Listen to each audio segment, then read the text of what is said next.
আকাশবাণী আগরতলা। স্থানীয় সংবাদ পড়ছি রাহুল চন্দ্র লোধ। এখনকার বিশেষ বিশেষ খবর হল, কেন্দ্রীয় রাষ্ট্রমন্ত্রী ডক্টর এল মুরগান এবং মুখ্যমন্ত্রী অধ্যাপক ডাক্তার মানিক সাহা আজ এক বৈঠকে মিলিত হন। কেন্দ্রীয় রাষ্ট্রমন্ত্রী ডক্টর এল মুরগান জানিয়েছেন, দক্ষিণ জেলায় ২০০০-এরও বেশি মানুষকে একটি আর্থিক বছরে ১০০ দিনের মজুরি কর্মসংস্থানের আইনি গ্যারান্টি দেওয়া হচ্ছে। ভারত আন্তর্জাতিক মুদ্রা তহবিল থেকে পাকিস্তানকে আর্থিক সহায়তার বিষয়টি পুনর্বিবেচনা করার জন্য অনুরোধ করেছে।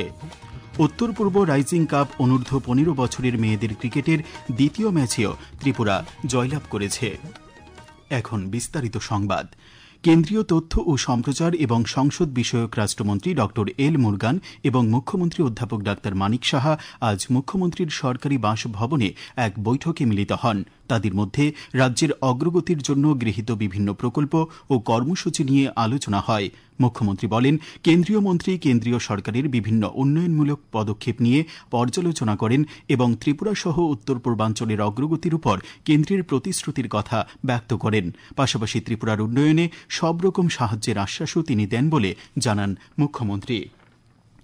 কেন্দ্রীয় তথ্য ও সম্প্রচার এবং সংসদ বিষয়ক রাষ্ট্রমন্ত্রী ডক্টর এল মুরগান আজ বলেছেন যে রাজ্যের দক্ষিণ ত্রিপুরা জেলায় এমজিএন রেগার অধীনে নথিভুক্ত ৯৭.৫৫% জব কার্ডধারী কাজ পাচ্ছেন। বেলোনিয়ায় আজ তার দ্বিতীয় ও শেষ দিনের সফরে এক সাংবাদিক সম্মেলনে মন্ত্রী বলেন যে ৯৭,০০০ মানুষের এমজিএন রেগার জব কার্ড রয়েছে।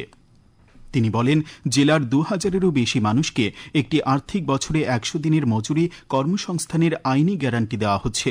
এছাড়াও পিএম কিষাণ সম্মান নিধির আওতায় ২১,০০০-এরও বেশি সুবিধাভোগী প্রতি মাসে সরাসরি তাদের ব্যাংক অ্যাকাউন্টে ৬০০ টাকা করে পান। কেন্দ্রীয় মন্ত্রী জানিয়েছেন যে জেলার ২৮,০০০-এরও বেশি লাখপতি দিদি রয়েছেন। এছাড়াও স্বনির্ভর গোষ্ঠীতে কাজ করছেন ৭,৪৮৬ জন মহিলা। কেন্দ্রীয় তথ্য সম্প্রচার ও সংসদ বিষয়ক রাষ্ট্রমন্ত্রী ডক্টর এল মুরগান আজ দক্ষিণ ত্রিপুরা জেলার জোলাইবাড়ি ব্লকের অধীন পশ্চিম জোলাইবাড়ি গ্রাম পঞ্চায়েতের সুধীর সরকার পাড়া অঙ্গনওয়াড়ি কেন্দ্র পরিদর্শন করেন। পরিদর্শনকালে তিনি অঙ্গনওয়াড়ি কেন্দ্রের শিশুদের বিষয়ে খোঁজ খবর নেন। আগরতলার প্রজ্ঞা ভবনে আজ তথ্য ও প্রযুক্তি দপ্তরের উদ্যোগে ও কেন্দ্রীয় বৈদ্যুতিন ও তথ্য প্রযুক্তি মন্ত্রকের জাতীয় ই গভর্নেন্স ডিভিশনের সহযোগিতায় সুশাসনের জন্য কৃত্রিম বুদ্ধিমত্তা, স্বচ্ছতা, দক্ষতা ও প্রভাব বৃদ্ধি শীর্ষক এক সচেতনতামূলক কর্মশালার আয়োজন করা হয়। কর্মশালার উদ্বোধন করেন মুখ্য সচিব জিতেন্দ্র কুমার সিনহা।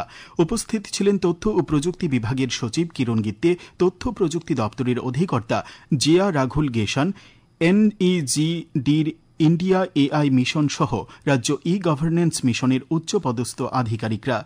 অনুষ্ঠানে মুখ্য সচিব বলেন, রাজ্যের ডিজিটাল প্রশাসনের ক্ষেত্রে গুরুত্বপূর্ণ অগ্রগতি হয়েছে, যেখানে ই অফিস, ই ক্যাবিনেট, ই গভর্নেন্সের সুবিধাভোগী ব্যবস্থাপনা পদ্ধতি চালু হওয়ায় উপকৃত হয়েছেন সরকারি কর্মচারী থেকে শুরু করে সাধারণ জনগণ। তিনি বলেন, এই ধরনের উদ্যোগগুলো শুধু প্রশাসনিক প্রক্রিয়াকে সহজতর করেনি, বরং স্বচ্ছতা এবং দায়বদ্ধতা বাড়িয়েছে, যা ডিজিটাল ত্রিপুরা ও ডিজিটাল ইন্ডিয়ার বৃহত্তর দৃষ্টিভঙ্গির সঙ্গে সঙ্গতিপূর্ণ। তাতে করে কেন্দ্র ও রাজ্য সরকারের বিভিন্ন প্রকল্পগুলো সফল বাস্তবায়নের কথাও তুলে ধরেন তিনি।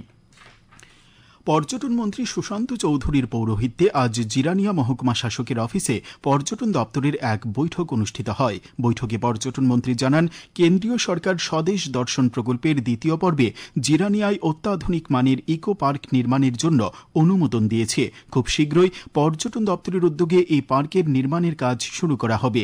শচীন্দ্রনগর কলোনিতে কলকাতার নিকো পার্কের আদলে অত্যাধুনিক মানের ইকো পার্ক নির্মাণ করা হবে। এ বিষয়ে প্রস্তাবিত জায়গার ভূমিদাতাদের নিয়ে বৈঠক হয়েছে বলে মন্ত্রী শ্রী চৌধুরী জানিয়েছেন। সমাজ কল্যাণ ও সমাজ শিক্ষামন্ত্রী টিঙ্কু রায় আজ কৈলাসহরের ঊনকোটি কলাক্ষেত্রে এক স্বেচ্ছায় রক্তদান শিবিরের উদ্বোধন করেন। সমাজ কল্যাণ ও সমাজ শিক্ষা দপ্তরের উদ্যোগে আয়োজিত শিবিরে মন্ত্রী শ্রী রায় বাল্যবিবাহ ও কম বয়সে মাতৃত্ব রোধে সবাইকে এগিয়ে আসার আহ্বান জানান। শিবিরে ২৪ জন স্বেচ্ছায় রক্তদান করেন। এই খবর আপনারা শুনছেন আকাশবাণীর আগরতলা কেন্দ্র থেকে। ভারত আন্তর্জাতিক মুদ্রা তহবিল থেকে পাকিস্তানকে আর্থিক সহায়তার বিষয়টি পুনর্বিবেচনা করার জন্য অনুরোধ করেছে। প্রতিরক্ষা মন্ত্রী রাজনাথ সিং বলেছেন যে তহবিলের একটি বড় অংশ পাকিস্তানের অভ্যন্তরে সন্ত্রাস সম্পর্কিত পরিকাঠামোকে সমর্থন করার জন্য ব্যবহার করা হবে। আজ বিকেলে ভুজ বিমান বাহিনী স্টেশনে বিমান যোদ্ধাদের উদ্দেশ্যে ভাষণে তিনি বলেন, আজকের সময়ে পাকিস্তানকে যে কোনো ধরনের অর্থনৈতিক সহায়তা সন্ত্রাসে অর্থায়নের চেয়ে কম কিছু নয়। শ্রী সিং অপারেশন সিন্দুরের সময় ভারতীয় বিমান বাহিনীর দ্রুত এবং সিদ্ধান্তমূলক পদক্ষেপের প্রশংসা করে বলেন যে এটি দেশ বিদেশে সকল ভারতীয়কে গর্বিত করেছে। শ্রী সিং বলেন যে পাকিস্তানে আশ্রয় নেওয়া সন্ত্রাসী পরিকাঠামো ধ্বংস করতে বিমান বাহিনীর মাত্র 23 মিনিট সময় লেগেছে। তিনি আরও বলেন যে অপারেশন সিন্দুরের সময় ভারতীয় সেনাবাহিনীর কার্যকর ভূমিকা কেবল ভারতে নয়, বিদেশেও প্রশংসিত হচ্ছে। কাঞ্চনপুর মহকুমা প্রশাসনের উদ্যোগে আজ কাঞ্চনপুর টাউন হলে অনুষ্ঠিত হল বেটি বাঁচাও বেটি পড়াও শীর্ষক মেগা সেমিনার। সেমিনারের উদ্বোধন করে কাঞ্চনপুরের মহকুমা শাসক ডক্টর দীপক কুমার বলেন, কুসংস্কারমুক্ত সুস্থ সমাজ গড়ে তুলতে ভবিষ্যৎ প্রজন্মকে গুরু দায়িত্ব পালন করতে হবে। একই সঙ্গে বাল্যবিবাহের মতো সামাজিক ব্যাধি রোধে স্কুল পড়ুয়া ছাত্রছাত্রী, অভিভাবক, প্রশাসন, সাধারণ নাগরিক সবাইকে সচেতন হতে হবে।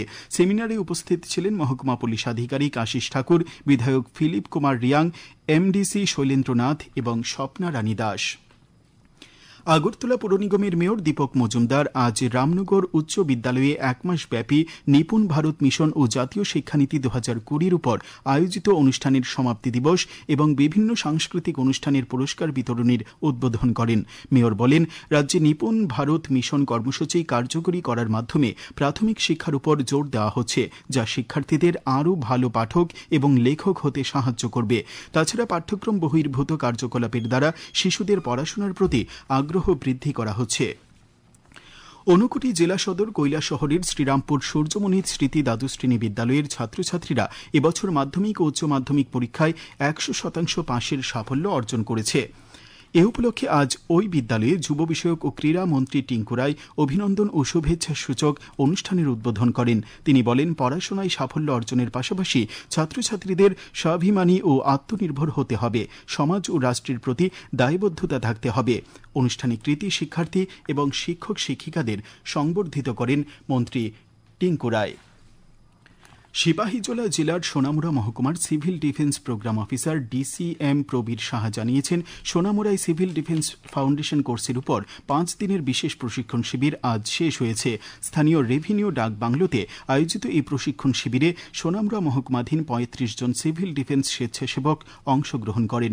5 জন প্রশিক্ষক তাদের দুর্যোগ মোকাবিলার বিষয়ে প্রশিক্ষণ দেন। সাব্রুমের Dasharathdeb memorial residential higher secondary স্কুলের সমস্যা নিয়ে আজ তিপ্রা স্টুডেন্টস ফেডারেশন টিএসএফ উপজাতি কল্যাণমন্ত্রী বিকাশ দেববর্মার কাছে ডেপুটেশন দিয়েছে। সংগঠনের সাধারণ সম্পাদক হামালু জমাতিয়া জানান, 5টি দাবিতে মন্ত্রীর সঙ্গে ডেপুটেশনে আলোচনা হয়েছে। স্কুলে শিক্ষকের সংকট দূর করতে দাবি জানানো হয়েছে। বালিকাদের হোস্টেলে পাকা দেওয়াল করে দেওয়া, ছাত্রীদের জন্য আলাদা শৌচাগারের ব্যবস্থা করা ও নিরাপত্তার জন্য প্রয়োজনীয় ব্যবস্থা নেওয়ার দাবি জানানো হয়েছে। খেলার খবর। প্রথমবারের মতো উত্তর পূর্ব রাইজিং কাপ অনূর্ধ্ব 15 বছরের মেয়েদের ক্রিকেটের দ্বিতীয় ম্যাচেও ত্রিপুরা জয়লাভ করেছে। আজ গুয়াহাটিতে রাজ্যদল 189 রানে মেঘালয়কে পরাজিত করেছে। আবহাওয়ার খবর। আগামী 24 ঘন্টায় রাজ্যের সব জেলায় বিক্ষিপ্তভাবে বজ্রবিদ্যুৎ সহ ঘন্টায় 40 থেকে 50 কিলোমিটার বেগে ঝড়ো হাওয়া বয়ে যাওয়ার সতর্কতা জারি করেছে আবহাওয়া দপ্তর।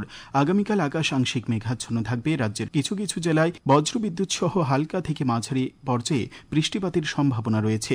আগামীকাল তাপমাত্রা সর্বোচ্চ 33 ডিগ্রি সেলসিয়াস এবং সর্বনিম্ন 26 ডিগ্রি সেলসিয়াসের কাছাকাছি থাকতে পারে। আজ দিনের সর্বোচ্চ তাপমাত্রা ছিল 36.4 ডিগ্রি সেলসিয়াস এবং সর্বনিম্ন 27.6 ডিগ্রি সেলসিয়াস। শেষ করার আগে খবরের বিশেষ বিশেষ অংশগুলি আরেকবার পড়ছি। কেন্দ্রীয় রাষ্ট্রমন্ত্রী ডক্টর এল মুরগান এবং মুখ্যমন্ত্রী অধ্যাপক ডাক্তার মানিক সাহা আজ এক বৈঠকে মিলিত হন। কেন্দ্রীয় রাষ্ট্রমন্ত্রী ডক্টর এল মুরগান জানিয়েছেন, দক্ষিণ জেলায় 2000-এরও বেশি মানুষকে একটি আর্থিক বছরে 100 দিনের মজুরি কর্মসংস্থানের আইনি গ্যারান্টি দেওয়া হচ্ছে। ভারত আন্তর্জাতিক মুদ্রা তহবিল থেকে পাকিস্তানকে আর্থিক সহায়তার বিষয়টি পুনর্বিবেচনা করার জন্য অনুরোধ করেছে। উত্তর পূর্ব রাইজিং কাপ অনূর্ধ্ব 15 বছরের মেয়েদের ক্রিকেটের দ্বিতীয় ম্যাচেও ত্রিপুরা জয়লাভ করেছে। স্থানীয় সংবাদ আজকের মতো এখানেই শেষ হলো। পরবর্তী বাংলা স্থানীয় সংবাদ প্রচারিত হবে আগামীকাল সকাল ৭টা বেজে ৩৫ মিনিটে।